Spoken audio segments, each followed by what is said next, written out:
Selamat datang di podcast Mas Hilmi bersama narasumber kita yang bernama Rafli. Oke. NIM 009. Saya sebagai perkenalkan, nama saya Muhammad Indri Rahmadani, NIM 021. Saya di sini akan menjadi host dan narasumbernya adalah Mas Rafli. Sebelumnya podcast ini kami adakan dikarenakan untuk memenuhi tugas dari mata kuliah antropologi agama yang diampu oleh beliau Bapak Profesor Dr. Husna Amal. Untuk materi atau teori yang kita akan tanyakan kepada narasumber yaitu tentang teori evolusi agama.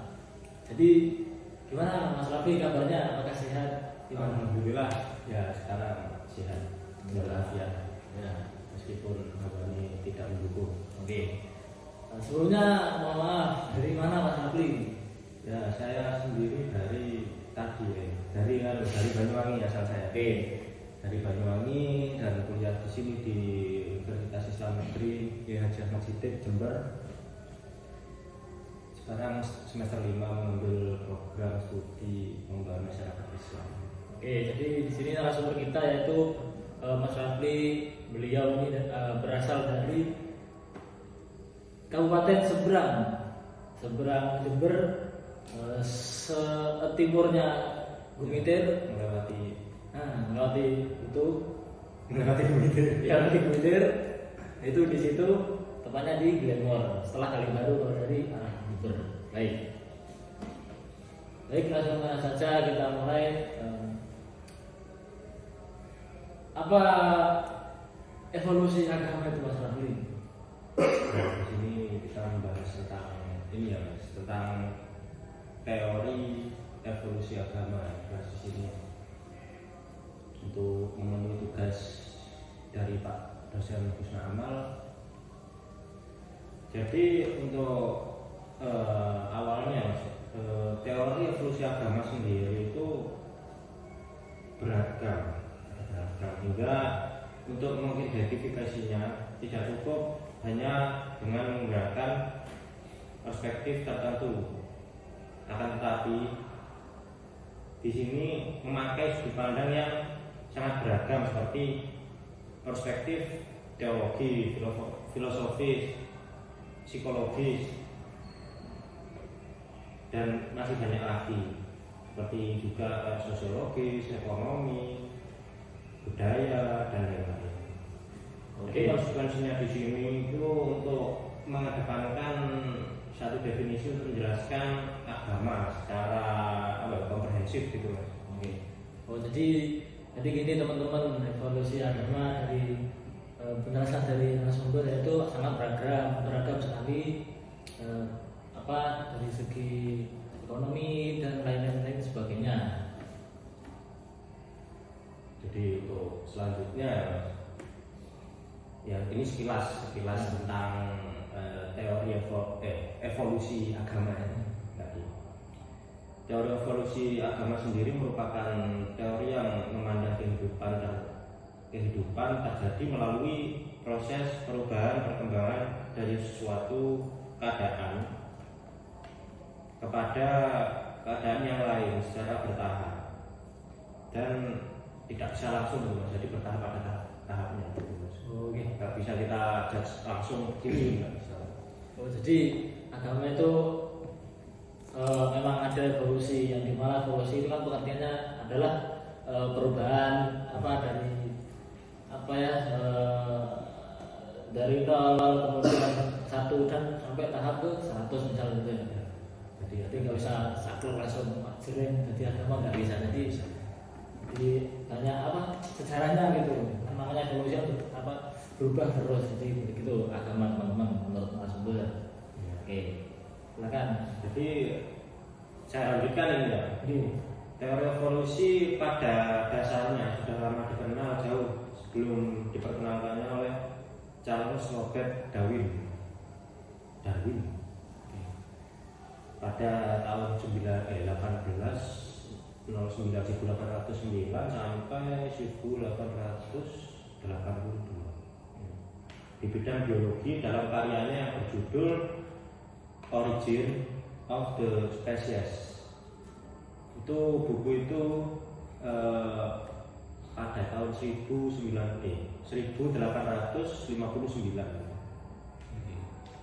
Jadi di bidang apa tadi? Biologi. Oh, bidang biologi. Oke teman-teman, jadi yang mencetuskan itu ya, Iya. yang mencetuskan apa adanya evolusi agama ini salah satunya yaitu yang disebutkan oleh narasumber tadi, Bapak Charles Robert Darwin, di mana beliau ini hidup pada tahun 1809 sampai 1882. Yaitu beliau ini pada Charles sendiri itu pada bidang biologi yang menerbitkan sebuah buku yaitu Origin of the Sheep. Jadi Charles Robert Darwin itu sendiri berasal dari ini. Mohon maaf, itu sejak zaman Yunani kuno. Dan sudah banyak ahli yang mengakui adanya keragaman atau diversitas kehidupan. Mereka berhipotesis bahwasanya itu ada modifikasi dalam kehidupan makhluk hidup dan alam secara evolutif.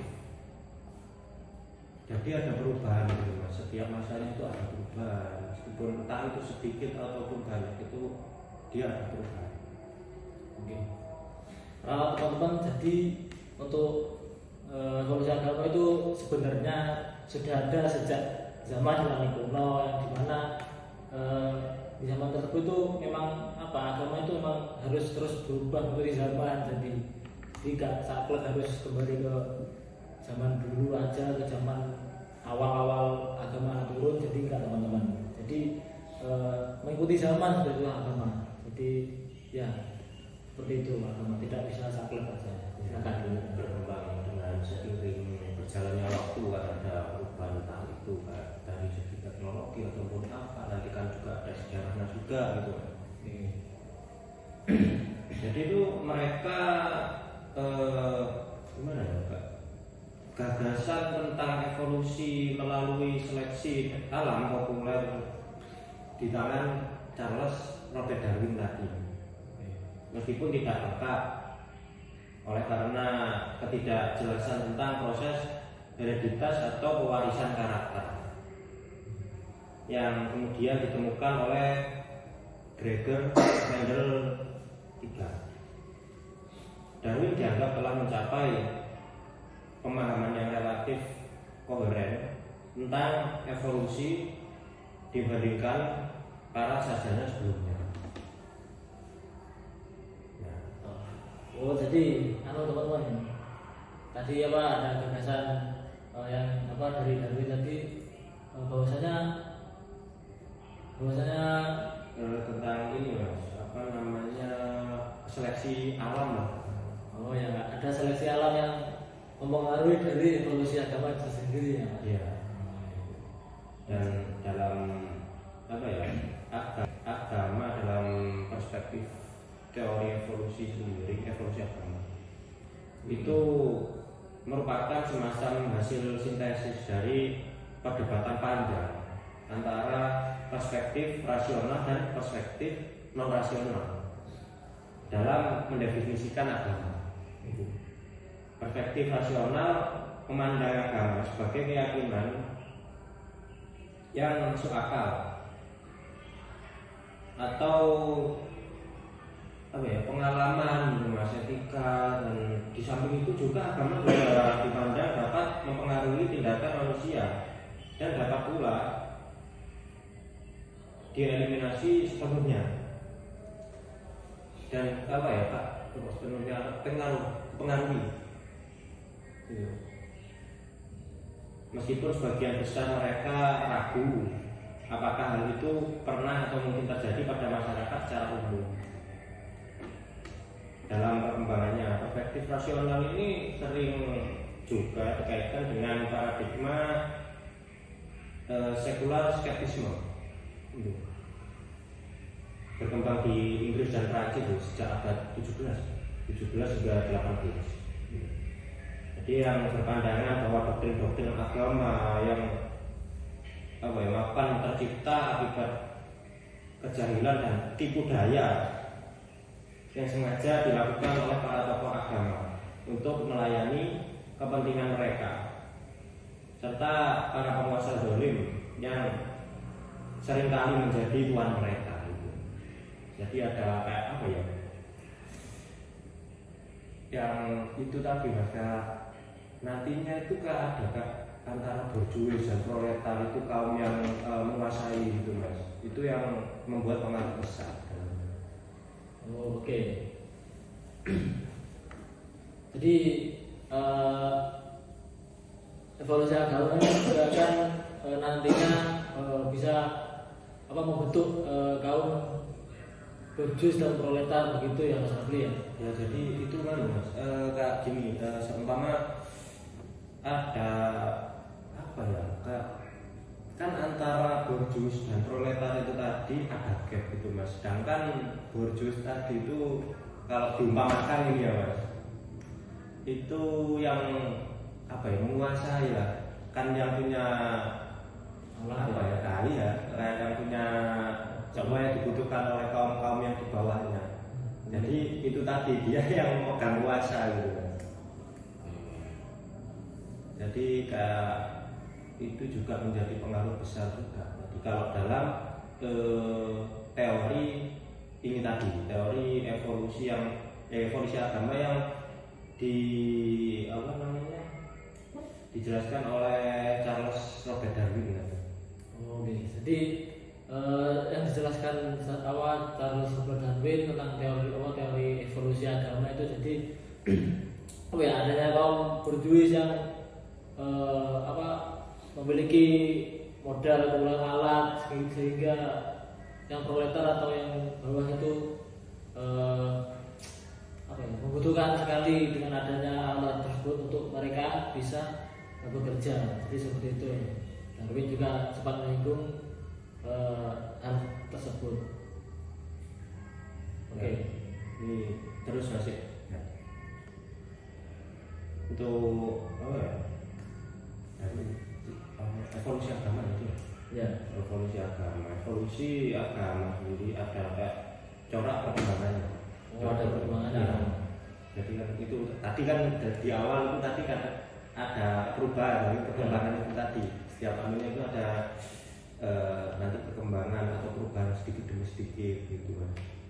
Itu menurut teori evolusi agama tadi memaknai agama sebagai sebuah konstruk intelektual spiritualistik, jadi yang mengaruhi spiritual kita tentang hal-hal yang terpikirkan dan teramati dari kehidupan masyarakat penganut agama secara historis dan empiris.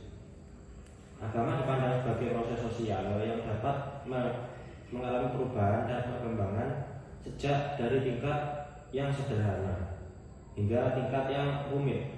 Agama juga dipengaruhi oleh anggota masyarakat. Penganutnya sesuai dengan skala efisiensi, model kerjasama, dan kebebasan mereka dalam memilih peran yang di dalam. Ya, assalamualaikum warahmatullahi wabarakatuh. Waalaikumsalam warahmatullahi wabarakatuh. Kita di sini mau podcast tentang tema kita evolusi agama, teori evolusi agama ya. Saya di sini sebagai host dan ini tempat saya sebagai narasumber. Saya di sini Muhammad Raffi Firdaus dengan NIM 009 TMI 1 angkatan 2022 untuk memenuhi tugas dari Bapak Profesor Dr. Husna Amal. Ya, dan di sini ini teman saya, monggo perkenalkan diri Mas.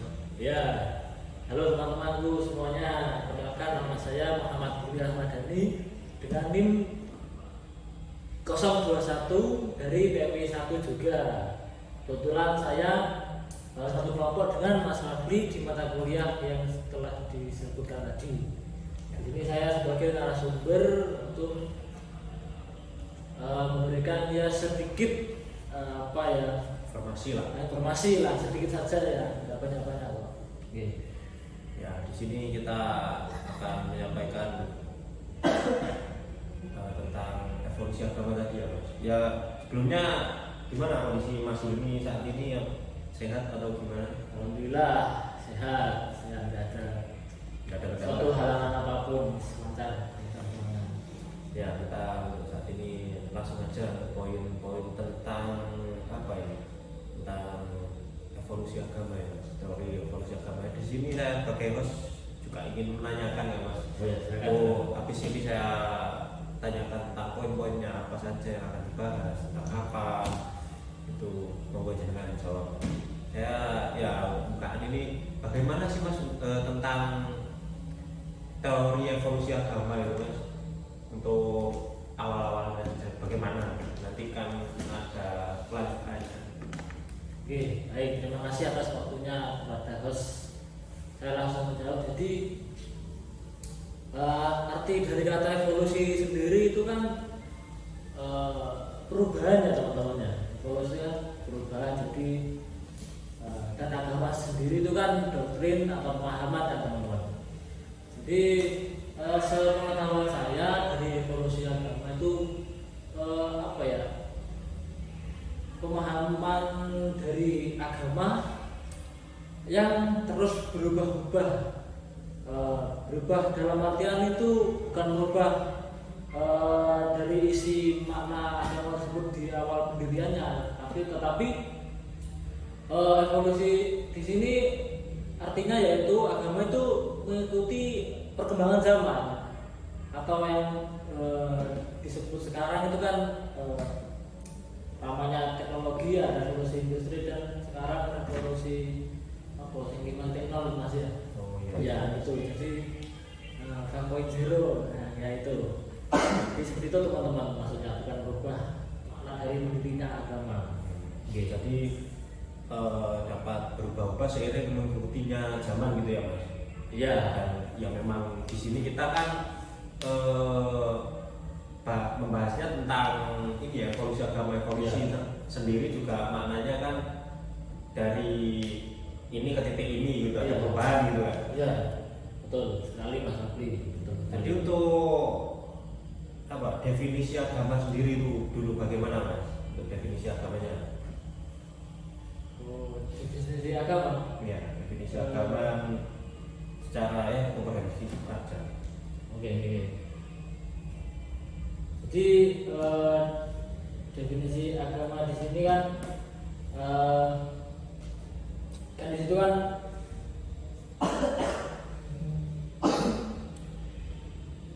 untuk sebelumnya aja deh Mas, teori ini Mas.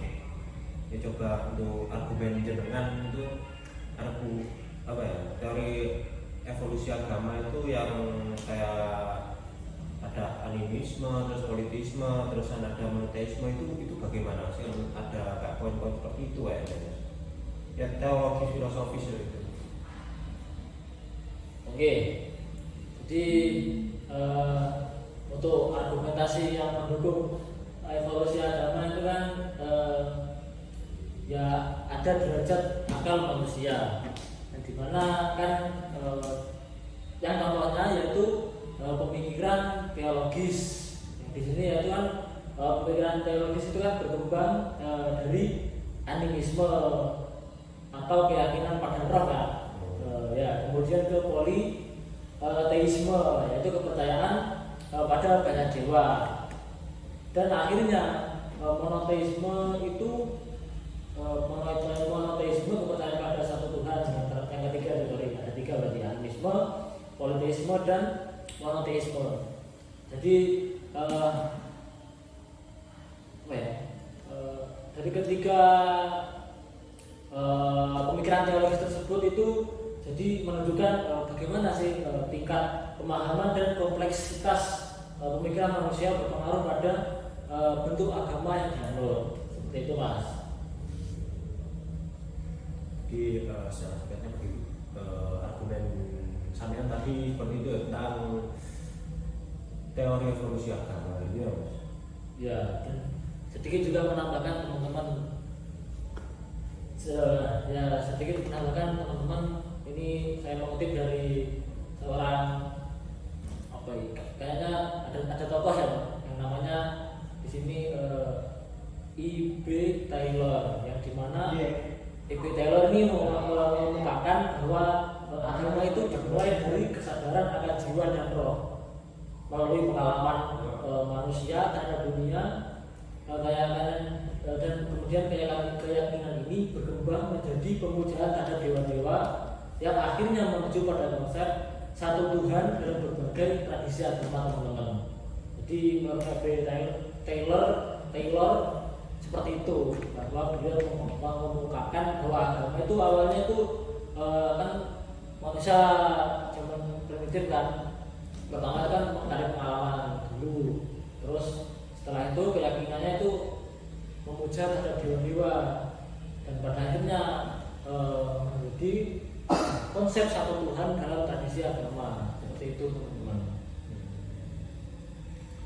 Oh iya ini Mas, tentang kalau perspektif evolusi agama itu ada yang ini rasional dan non rasional, itu bagaimana ya?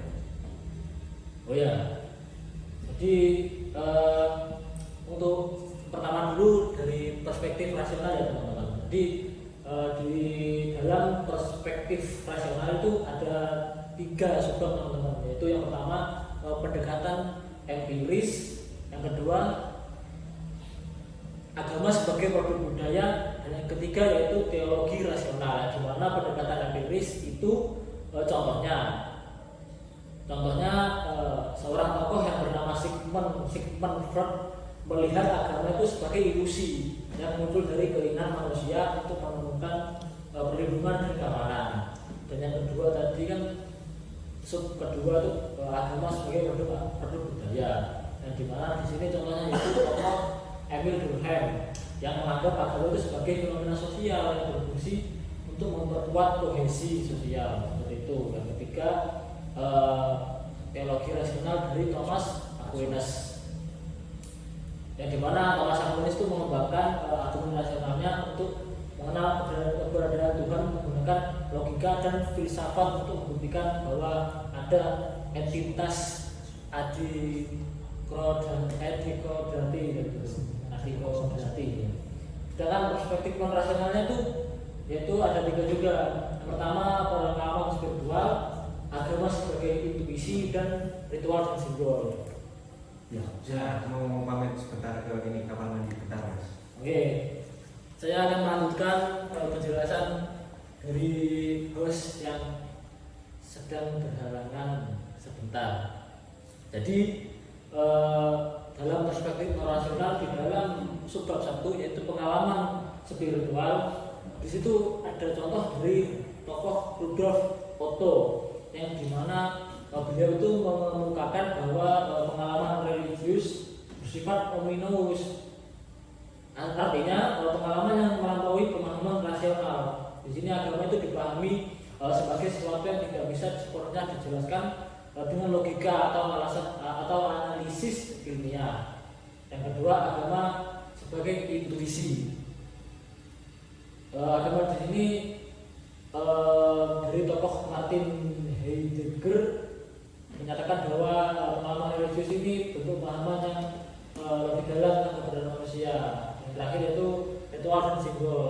Tokohnya yaitu Clifford yang berargumen bahwa makna agama itu terletak pada praktik ritual dan simbol yang dipegang oleh komunitas tersebut. Begitu mungkin sedikit jawaban dari saya. Dari sekian argumen ataupun pendapat yang saya tadi terangkan, untuk dampak sendiri dari teori evolusi agama itu apa ya? Baik, untuk dampak teori evolusi agama itu pertama relativisme kebenaran, yang kedua pluralisme agama, yang ketiga pengembangan pemikiran teologis. Keempat, adaptasi terhadap modernitas, dan yang kelima itu penelitian dan studi agama, di mana relativisme kebenaran itu contohnya itu dengan pemahaman bahwa agama itu berkembang secara historis dan budaya. Dan juga yang kedua, pluralisme agama itu dari evolusi agama mendorong pengakuan bahwa berbagai tradisi religius itu dapat hidup berdampingan dan saling menghormati. Dan selanjutnya itu teori evolusi itu telah memicu pemikiran teologis yang terbuka. Dan yang terakhir itu studi agama. Jadi mendorong penelitian interdisipliner yang menggabungkan antropologi, sosiologi dan psikologi, memahami fenomena religius seperti itu, teman-teman. Jadi tadi ya sekilas tentang bahasan teori evolusi agama ya.